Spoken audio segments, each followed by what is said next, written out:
wameanza kujiuzulu huku. Kwa hiyo hazma ile ya Yanga, mahitaji ya Yanga ni kama yameanza kutekelezwa taratibu. Ina faida hii sasa kinachoanza kufanyika. Faida kwenye nini sasa hapo? Kwa sababu yani hata wakijiuzulu mimi sidhani kama watu wataacha kunyosha vidole. Sidhani, kwa sababu kipindi maamuzi yanafanyika ndo watu walikuwa kwenye hiyo kamati. Hatujui alikuwa upande upi kwenye yale ambayo walikuwa wanayazungumza. Alikuwa anatetea upande upi. Mimi naamini tungempata yeye mwenyewe akatuambia sababu za yeye kujiuzulu ni nini. Ingetupa sisi mwanga wa kujua ni nini kilikuwa kinaendelea pia kwenye hiyo kamati. Kwa sababu tunasema wengi wape kwenye makubaliano ya watu wote kwenye kamati yenu, watu wengi wakipendekeza jambo fulani, hata kama ulikuwa una hoja ya msingi kiasi gani, kama wewe kwenye watu wengi umebaki peke yako, it means hoja yako haina nguvu. Kwa hiyo watu wataondoka na walio wengi na maamuzi yatafanyika. Kwa hiyo mimi naamini angezungumza ingekuwa ni bora zaidi. Kwa sasa hivi tutaanza kujaji vile ambavyo vilitokea. Mchezo kuahirishwa alikuwa ni sehemu ya hao watu walioshiriki kuahirisha mchezo. Kwa hiyo hata wakijiuzulu tayari ratiba ya mchezo imeshatolewa. Yani it means kwamba huyu akijiuzulu wa kwanza, Yanga tarehe 15 watacheza endapo watu wote watajiuzulu. Watacheza. Ni kipi kitakuwa kimebadilika baada ya watu kuondoka? Si walioharibu walioharibu watakuwa wamekaa kando. Kilichobadilika ni nini baada ya watu kuondoka? Kwa sababu watacheza vile vile, ndio unachomaanisha. Hicho unachokimaanisha. Yanga wanaonesha msimamo, wanataka kuna sehemu pamepinda wanataka wapanyooshe. Yani hayo kama naelewa kauli ya Evans. Hawatakiwi hata hiyo mechi yenyewe kwenda kuicheza. Yani hawa watu wajiuzulu na mechi yao wasicheze. Ndo sehemu ya msimamo wao unatakiwa kubaki hapo. Kwa sababu kama msimamo ni hatuchezi. Sio kwamba hatuchezi mpaka watu fulani watu wajiuzulu. Yaani msimamo ni kwamba hatuchezi. Nafikiri kauli ya Evans ndio inamaanisha hivyo. Yaani mimi naamini hata hawa watu wakisema wanajiuzulu bado maamuzi yalishafanyika. Unajua jana kuna kitu tulikuwa tunaulizana hapa na Ashraf kwamba kuna baadhi ya vitu wewe ukiwa unadai kitu fulani alafu matendo yako yanakwenda vingine, ni kama yani matendo yako yanasaliti kile unachodai. Kwa sababu how comes useme kwamba wewe hauna imani na bodi ya ligi kwenye mchezo mmoja tu, lakini michezo mingine unacheza, michezo mingine na Kagera na Ken Gold na Prisons ile imani inakuwa na unafanya na mazoezi. Michezo ile inakuwa imeandaliwa na bodi ya ligi ya Rwanda au bodi ya ligi ya Zanzibar au bodi ya ligi ipi. Ndio maana nimesema hawa watu watakijiuzuru, hakuna kitakachobadilika. Maamuzi yalishafanyika na huu utaratibu mwingine na mimi nimekuja kugundua kwamba it seems kuna baadhi ya watu wako kwenye nafasi za uongozi lakini hawajui kanuni za ligi zinavyokwenda. Kwa mfano jinsi ambavyo watu wanakomaa kwamba TFF walivunja kanuni, it's simply because labda hizo kanuni hata hawazisomi. Na ndio maana labda kuna watu wanakuambia kwamba eti hizo kanuni mbona hazina muongozo. Kwa sababu umesikia kuna watu wanazungumzia mchezo wa kirafiki tarehe 15 Rwanda. Funny enough, ili ucheze mechi ya kirafiki ndani au nje ya Tanzania ambayo inahusu timu nyingine, lazima upewe kibali kutoka kwa TFF. Kwa hiyo there's no way unaweza kuescape uwepo wa TFF au wa bodi ya ligi. Na ndio maana nikasema jana pia kwamba ni kama kuna watu wanatafuta complicate mambo tu, na justification zake ndio kama hizi kwamba okay, ngoja tutengeneze sinema ya kuwapa maelekezo baadhi ya watu wajiuzulu ili sisi tuonekane tuko kwenye upande sahihi, especially pale ambapo mtu anaamua tu kujiuzulu anonymously bila kusema. Kwa sababu mara nyingi ukijiuzulu kutoka kwenye nafasi fulani iwe ya kisiasa au hata kama ni nafasi ya umonitor darasani, lazima useme kwamba unajiuzulu kwa nini, au either kwa sababu binafsi au kuna kitu ambacho ukubaliani nacho, kwa hiyo unajiweka kando. Sasa katika hali ya kawaida ndio anaibuka kama kwamba bwana, alafu ukiangalia jinsi ambavyo hata hiyo taarifa yenyewe ilikuwa inasambaa in a weird way, kwa sababu tunafahamu ile kamati inaitwa kamati ya saa 72. Lakini kuna ndugu zetu wale walikuwa wanatuhabarisha, wanaposti wanakuambia kamati ya uendeshaji ya saa 72. Sasa ni kamati ipi? Si ipo kamati ya uendeshaji ambayo ndio hiyo ya saa 72. Kamati ya uendeshaji wa ligi inaitwa kamati ya uendeshaji wa ligi ya saa 72. Kamati ya uendeshaji wa ligi ndio ilipewa jina sasa ya kamati ya saa 72. Ukisema kamati ya saa 72 hakuna haja tena kusema kamati ya uendeshaji ya ligi. Kwa hiyo uchague moja hapo. Sasa ndugu zetu wale wanakuambia kamati ya uendeshaji ya saa 72. Ndugu zako wakina nani? Wakina nani? Nasi yajua. Si wana habari. Kamanda vipi bwana? Kuna watu wana habari kama wanazificha kama biashara ya miadarati hivi. Nini hizo? Ndio maana hata habari wanazificha. Ndio maana hata ile taarifa kwa mfano ya wiki iliyopita ile ya bwana Rajiga, yeye ndo kuwa refa, haikutoka public. Kuna baadhi ya watu walianza kupenyezewa watu fulani, alafu sisi wengine watu wa kawaida ndio tukakutana nao. Ukubali kwa kawaida kamanda, wakati na wewe pia unaweza ukapenyezewa pia. Mimi sio kasuku. Okay. George Magunga, hilo lijambia ile. Ujue mimi hapa napambana kupata watu wa bodi hapa.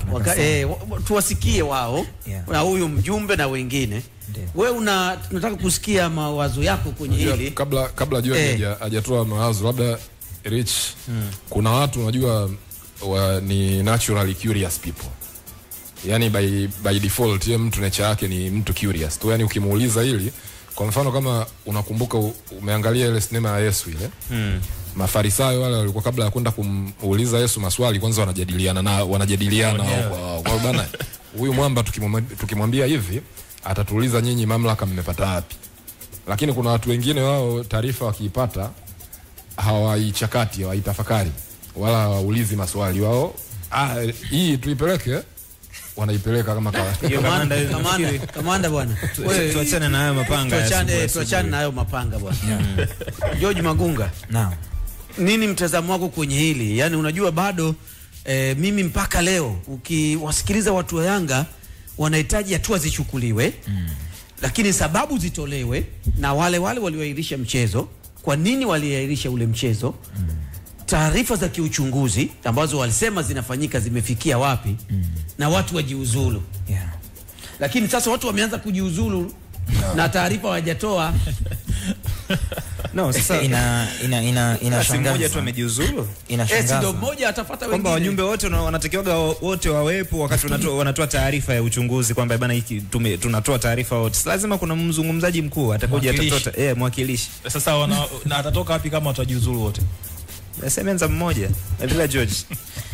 Unajua bado changamoto inazidi kuwa kubwa kwa sababu Juma, nilikuwa najiuliza kwamba Yanga inapata wapi mamlaka kuamuru na kulazimisha wajumbe wa bodi kujiuzulu, kwa sababu wana haki ya kulalamika na wana haki ya kutoa mapendekezo ya mabadiliko ya viongozi wa bodi ya ligi, hususan kwenye vikao maalum vya bodi ambavyo vinahusisha viongozi wa hizo klabu mbalimbali. Lakini kitu kingine ambacho najiuliza ni kwamba napata shida na napata changamoto sana, kwa sababu ukiangalia sakata inapoelekea ni kama bado alipatia uweni.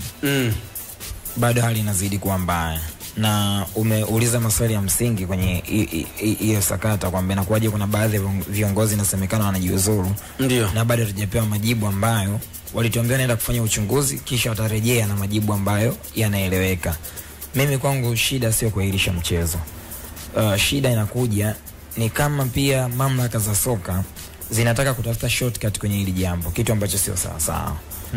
Yes. Okay. Zinatafutaje shortcut sasa? Shortcut ni kwamba mamlaka ilikuja na taarifa ya kuamua ni lini mchezo utachezwa, lakini ilitarajiwa watakuja na taarifa ya kuja kutoa maelezo ya kina kuhusiana na uchunguzi uliofanyika kutokana na zile sababu zilizopelekea mchezo kutokuchezwa. Light kama wangekuja na hizo sababu, naamini at least tungepata uweni. Yes, walitoa sababu zao za kiusalama, rushwa. Of course, hata mimi nipo pamoja nao. Lakini kama zile sababu ndio zilipelekea mchezo kutokuchezwa, yes, sisi wadau tunaamini vipi kwamba hizo sababu sasa hivi zimetafutiwa solution na mchezo unaweza kuchezwa? At least waje na majibu ambayo yanaeleweka. Kuja tu kutoa statement ya mchezo utachezwa pasipo kuja kutuambia okay, kuna sababu zilipelekea mchezo kwa. Lakini si sababu pia zinaanza zikatolewa hata baada ya mchezo kuchezwa. Hapana. Hayo mimi ambacho nakijua, sidhani kama tunaweza tukakaa watu hawataki kucheza mechi moja kwenye mechi 20, kwenye mechi 30 kwa sababu ya kusubiri majibu ya uchunguzi. FIFA sidhani kama wanaruhusu watu wakae hawachezi kwa sababu ya kusubiri majibu. Manchester City wana kesi ngapi? wana kesi zaidi ya 115 bado wanautwanga. Majibu yakitoka kwenye kile chote ambacho kilifanyika huku nyuma, kama mlikuwa mna makosa, mlishinda ubingwa kwenye njia zenu ambazo tunaona si halali tunawanyang'anya kila kilichopo. Kwani msimu Juventus wanashushwa daraja, si msimu ulikoshamalizika? Msimu ulimalizika. Kilichotokea wakaja wakanyolewa tu. Yani issue football ichezwe. Tukirudi kwenye majibu yameshapatikana, tutaanza kuangalia waliosababisha haya tokeni wakina nani, 1 2 3 4 5 tupisheni. Tuendelee na utaratibu. Evans, nitarudia kauli niliyoitoa jana.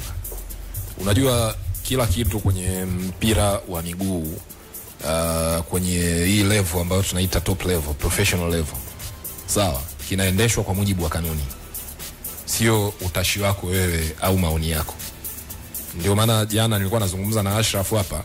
Yes, maoni ya Ashraf yalikuwa ni mazuri, lakini yalikuwa hayawi supported na kanuni, kwa sababu kanuni ndio msingi wa uendeshaji wa ligi. Yani wewe unavyoishi kama raia wa Jamhuri ya Muungano wa Tanzania, uwezi kuna kitu unaweza, kuna sheria fulani wewe unaweza ukubaliana nayo, lakini kutokubaliana nayo doesn't mean kwamba wewe una room ya kuapply maoni yako binafsi kwenye ufanye jinsi ambavyo wewe unaathiriwa na kuivunja au kutoivunja ile sheria. Sawa, inawezekana labda mimi nikienda South Africa, labda matumizi ya mihadarati kule labda ni legal.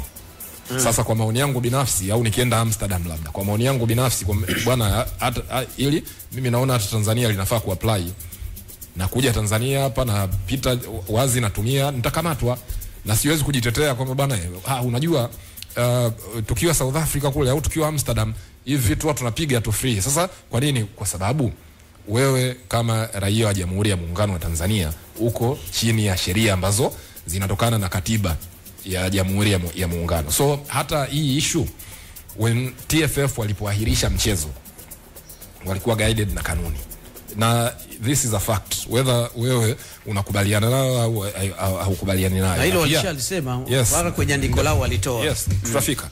So hata issues za upangaji ratiba na utekelezaji wa majukumu yao vitafanywa kwa mujibu wa kanuni. So na hiyo kanuni hakuna mahali ambako kunasema kwamba ukiwa na mechi ambayo imeahirishwa kwa sababu ya uchunguzi labda wa masuala ya usalama au rushwa, ile mechi isichezwe mpaka TFF waape timu ambayo ina demand taarifa kwamba ndio wao yani kamanda na kukatisha kidogo. Crown Media. Hapa ni nyumbani.